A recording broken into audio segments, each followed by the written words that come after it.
Hey guys, welcome back to my YouTube channel. तो guys, आज है 15 अक्टूबर। आपका बंदी रक्षक का एग्ज़ाम आज हो चुका है, जिसका क्वेश्चन पेपर आपके सामने है। और आई होप आप सभी का एग्ज़ाम अच्छा गया होगा। मेरिट इसमें काफ़ी हाई जाने की संभावना है, क्योंकि इजी लेवल का ये क्वेश्चन पेपर बना है। करंट अफेयर हालांकि इसमें बहुत ज़्यादा कम पूछी गई है, इतनी ज़्यादा पूछी नहीं गई। सामान्य लेवल के क्वेश्चन इसमें उत्तराखंड जीके से और सामान्य अध्ययन से पूछे गए हैं।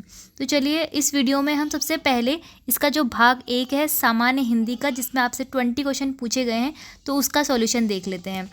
चलिए, पहला क्वेश्चन आपको दिया है, बादल राग कविता किस कवि की रचना है।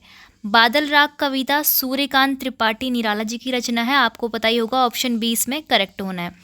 अब क्वेश्चन नंबर 2 है, इनमें मध्य पुरुष सर्वनाम है। मध्य पुरुष सर्वनाम क्या होता है? जब हम किसी से कोई डायरेक्टली बात कहते हैं और ऐसे शब्दों का प्रयोग करते हैं जैसे कि तू, तुम, आप, इस तरह से, ठीक है। तो यहाँ पर ऑप्शन ए आपका करेक्ट हो जाएगा। तो मध्यम पुरुष सेकंड वाला पुरुष होता है, ठीक है। और जब हम तीसरे लोग की बात कर रहे होते हैं, यानी कि हम कुछ बता रहे होते हैं किसी थर्ड पर्सन के बारे में, तो वो ये वाला पुरुष होता है, जैसे वह, ठीक है। तो प्रथम, मध्यम, उत्तम ऐसे पुरुष होते हैं, ठीक है। और अगर डायरेक्टली प्रथम आपसे पूछा होता तो मैं इसमें हम, क्योंकि सीधे हम डायरेक्टली अपने को बोल रहे हैं, तो फर्स्ट पुरुष ही होता।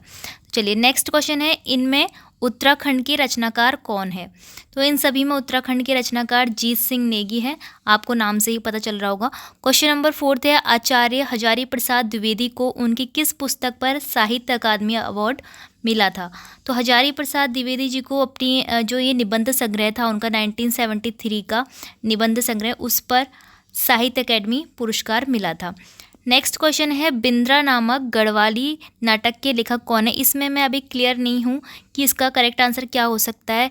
May be doctor Haridatt Bhatt Shailesh हो सकता है इसका राइट आंसर, ठीक है। पर इसका क्लियर नहीं हो पा रहा है कि बिंद्रा नामक गढ़वाली नाटक के लेखक कौन है।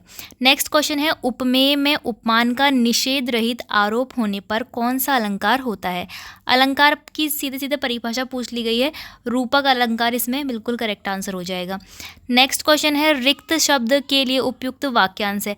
ये रिक्त शब्द जो है बहुत बार बहुत सारे क्वेश्चन पेपर में पूछा जाता है, और इसका करेक्ट आंसर है ऑप्शन सी, पुरानी पीढ़ी द्वारा नई पीढ़ी को मिलने वाली संपत्ति। अगला क्वेश्चन है, इनमें अज्ञ का विलोम क्या है। अज्ञ का मतलब होता है ऐसा इंसान जिसको कुछ भी नहीं पता है, अज्ञानी टाइप का, ठीक है। तो इसका विलोम क्या होगा, विज्ञ होगा। कहीं आप ज्ञानी तो नहीं कर दिए, क्योंकि ज्ञानी का तो अज्ञानी होगा ना, इसलिए अज्ञ का विज्ञ होगा, ठीक है। अब नेक्स्ट है क्वेश्चन नंबर 9, HTML। HTML क्या होती है। एल फॉर लैंग्वेज, ठीक है। तो इसका मतलब है वेब भाषा, और आपका 9th का ऑप्शन डी करेक्ट हो जाएगा। क्वेश्चन नंबर 10 है, भाववाचक संज्ञा पूछी है। इसमें हिंदी भी काफ़ी लो लेवल की पूछी गई है आपसे। कुछ ही ऐसे क्वेश्चन हैं जो शायद आपको कठिन लग रहे होंगे, लेकिन इनमें भाववाचक संज्ञा पूछी है। तो हाथी, सोना, गंगा, ये सब तो भाव नहीं है। भूख इसमें भाववाचक संज्ञा है, ठीक है। ऑप्शन ए इसमें करेक्ट हो जाएगा। बढ़ते हैं हम अपने नेक्स्ट क्वेश्चन की तरफ। अब पूछा है यहाँ पे हमसे, इनमें प्रारूपण की विशेषता नहीं है पूछा है। तो प्रारूपण की भाषा स्पष्ट होनी चाहिए, बिल्कुल करेक्ट है। और प्रारूपण की भाषा विषयानुकूल होनी चाहिए, प्रारूपण की भाषा सरल होनी चाहिए, शिष्ट होनी चाहिए। प्रारूप की भाषा, जो प्रारूपण होता है उसकी भाषा कैसी होनी चाहिए, स्पष्ट होनी चाहिए, हमारे विषय के अनुकूल होनी चाहिए, सरल होनी चाहिए। लेकिन ऐसा नहीं है कि उसमें अलंकार भरे पड़े हों, ठीक है। तो ऑप्शन बी इसमें करेक्ट आंसर होना है, प्रारूपण की भाषा अलंकार युक्त हो। नेक्स्ट क्वेश्चन है, इनमें शुद्ध वर्तनी वाला शब्द कौन सा है। अनुग्रहित कैसे लिखा जाता है पूछा है। तो आपका करेक्ट आंसर हो जाएगा ऑप्शन ए, अनुग्रहित इस प्रकार से लिखा जाता है। इसमें बड़ी की मात्रा लगती है, यहाँ पे छोटी की मात्रा भी दे रखी है, ठीक है। अब क्वेश्चन नंबर 13 है, इनमें अशुद्ध वाक्य कौन सा है। पहला वाक्य है, उसे वहाँ जाना ही नहीं था। ये ठीक लग रहा है। उसके प्राण पखेरु उड़ गए। उन्नति के मार्ग में संकट भी आते हैं। प्रकृति की सुंदरता ने मेरा मन मोह लिया। तो फ्रेंड्स, मुझे ये ऑप्शन सी इसमें अशुद्ध लग रहा है, क्योंकि उन्नति के मार्ग में संकट भी आते ही हैं। ये थोड़ा अजीब लगा मुझे, क्योंकि शायद यहाँ पर उन्नति के मार्ग में संकट भी आते हैं होना चाहिए था, ही नहीं होना चाहिए था, आई थिंक, ठीक है। तो इसका भी आप देख लेंगे। क्वेश्चन नंबर 14 है, इनमें तत्सम शब्द नहीं है। तत्सम शब्द कौन सा होता है, जो संस्कृत भाषा में ज़्यादा यूज़ होता है। जैसे इक्षु हो गया, जो ईक का तत्सम होता है। प्रस्तर यानी कि प्रस्तर का तद्भव क्या होता है, पत्थर। अध्य का मतलब क्या होता है, आज। लेकिन जोगी, यहाँ पर जोगी जो है तद्भव शब्द है, ठीक है। तो यहाँ पर ये ऑप्शन डी करेक्ट हो जाएगा। नेक्स्ट पूछा है, इनमें बहुव्रीहि समास का उदाहरण नहीं है। बहुव्रीहि समास कौन सा होता है, जो तीसरे इंसान की ओर इशारा करता है, ठीक है। अर्थ उसका तीसरा निकल के आता है। चक्रपाणी, वीणा पाणी, पीताम्बर। लेकिन जो ये नील गगन है, नीला है जो गगन, तो नीला है जो गगन यानी कि कौन सा समास हो गया, ये कर्मधारय समास हो गया, ठीक है। तो आपका ऑप्शन बी इसमें करेक्ट हो जाएगा। नेक्स्ट क्वेश्चन है, वार्षिकोत्सव में शब्द में जो है संधि कौन सी है। तो आपको ओ की मात्रा दिख रही है बीच में, तो ए ओ अर किस में लगता है, गुण संधि में लगता है। तो आपका गुण यहाँ पर करेक्ट आंसर हो जाएगा। नेक्स्ट क्वेश्चन में पूछा है, इनमें से किस शब्द में प्र उपसर्ग है।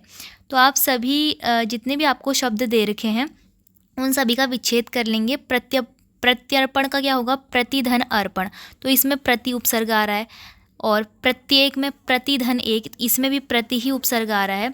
और आप इसमें देखोगे प्रतिधन अवरोध या प्रतिधन रोध, तो इसमें भी प्रति ही आपका उपसर्ग आ रहा है। तो बचा क्या आपके पास, प्रस्तुत। वैसे जो प्रस्तुत की संधि विच्छेद है वो प्रधन तुत इस तरह से होती है, ठीक है। तो यहाँ पर प्रह, जो ये प्र है वो इसी में आपका सही नज़र आ रहा है, ऑप्शन सी में, प्रस्तुत में। 18 क्वेश्चन है, बसंत की कोकिल मुहावरे का सही अर्थ क्या है। बसंत की कोकिल यानी कि ऐसी कोकिल जो सिर्फ बसंत में देखी जाती है, यानी कि कभी कभी हमें दिखती है। तो इसका जो करेक्ट आंसर क्या हो जाएगा, यदा कदा प्रकट होने वाला। नेक्स्ट है, पहाड़ी हिंदी का विकास किस अपभ्रंश से हुआ है। कौन सा ऐसा अपभ्रंश है, तो करेक्ट आंसर इसका हो जाएगा खस अपभ्रंश से पहाड़ी हिंदी का विकास हुआ है। और लास्ट क्वेश्चन हमसे पूछा है कि सरकार शब्द किस भाषा का शब्द है। तो सरकार शब्द है फारसी भाषा का शब्द। तो ये हो गए हमारे बंदी रक्षक एग्जाम की हिंदी के 20 क्वेश्चन के सॉल्यूशन। अब इसके बाद हमारे पास भाग 2 है, जिसमें सामान्य ज्ञान और सामान्य अध्ययन है, जिसमें कि आपसे कंप्यूटर के क्वेश्चन भी पूछे गए हैं, साथ ही रीजनिंग पूछी गई है। और फिर उसके बाद आपसे कुछ और कंप्यूटर के क्वेश्चन पूछे गए हैं और बहुत ही इजी लेवल के आपसे क्वेश्चन पूछे गए हैं। इसमें ज़्यादा मतलब पढ़ने वाले बच्चे इसको कर सकते हैं अच्छी तरह से, और मेरिट भी इसकी हाई जाएगी जहाँ तक मुझे लग रहा है पेपर का लेवल देख के, ठीक है। आगे देख लेते हैं किस टाइप का बना है, क्योंकि हिंदी से आगे अभी मैंने भी इतना डिटेल में देखा नहीं है। उत्तराखंड से संबंधित विविध जानकारियों में भी काफ़ी इजी लेवल के क्वेश्चन इसमें दिखाई दे रहे हैं। वाद्य यंत्र पूजा है, कालसी शिलालेख किससे संबंधित है, मतलब कि बेसिक जिसने परीक्षा वाणी ही पढ़ी होगी बेसिक में हो जाएगा। करंट अफेयर देख लेते हैं कौन कौन सी जो हमने पढ़ी थी करंट अफेयर। जनगणना तो ये मैंने फॉरेस्ट गार्ड के समय ही डाली थी ये वाली वीडियो। फिर उसके बाद कौन सा है, अच्छा ऑपरेशन होप, गौरव सम्मान, ये भी हमने करंट अफेयर में देख लिया था। उसके बाद हमारे पास ज़्यादा करंट अफेयर तो इसमें दिखाई दे नहीं रही है। करंट अफेयर से नहीं बल्कि इसमें उत्तराखंड जीके से ज़्यादा क्वेश्चन आए हैं। जनगणना से एक और क्वेश्चन बन गया यहाँ पे, उत्तराखंड में जनघनत्व पूछा है।